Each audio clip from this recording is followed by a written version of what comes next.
Pasaden urteko bideari jarraituz, Zaldunita, Astelenita eta Asteartetan bezala, ostegun gizenean ere zezenplazako ikuskizunaz gozatu ahal izateko sarrera eskuratu beharko da. Zezenplaza jendez betetzen den egunak dira horiek, eskari handienekoak, eta horregatik, segurtasuna bermatze aldera, sarreren bidea da egokiena aforoa kontrolatzeko. Sarrerak ohiko prezio baxuetan mantenduko dira, tendidorako 16 urtetik beherakoentzat euro batean, eta 16 urtetik gorakoentzat 2 eurotan. Armaiarako 2 eurotan, eta palkorako 2 euro terditan.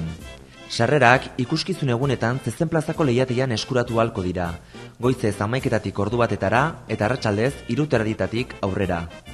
Aurretiaz ere erosi ahalko dira, otsailaren 28an, martxoaren 1an eta martxoaren 2an, Leidorreko lehiatian, goizez 9:00 ordu batetara eta arratsaldez 4:00 8:00.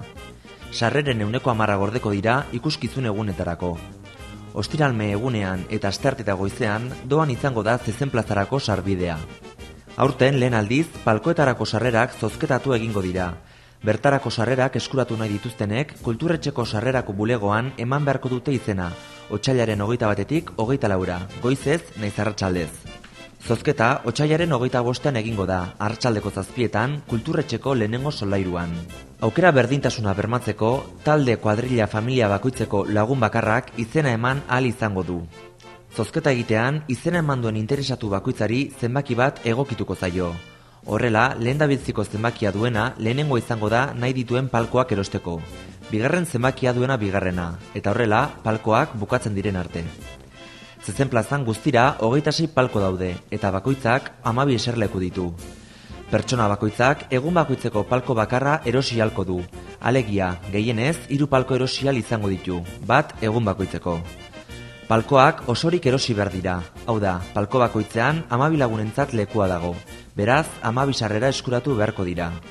Zozketa egin ostean erosi beharko dira palkoak, bakoitzagatik 30 euro ordainduko direlarik. Erosketa zozketarako izena eman duen pertsona berak egingo du, bere nortasun agiria aurkeztuz. Bestalde, palkoren bat saldugabe geldituko balitz, gainerako sarrerekin batera salduko litzateke. Kasu honetan, sarrera horiek banaka ere salduko lirateke.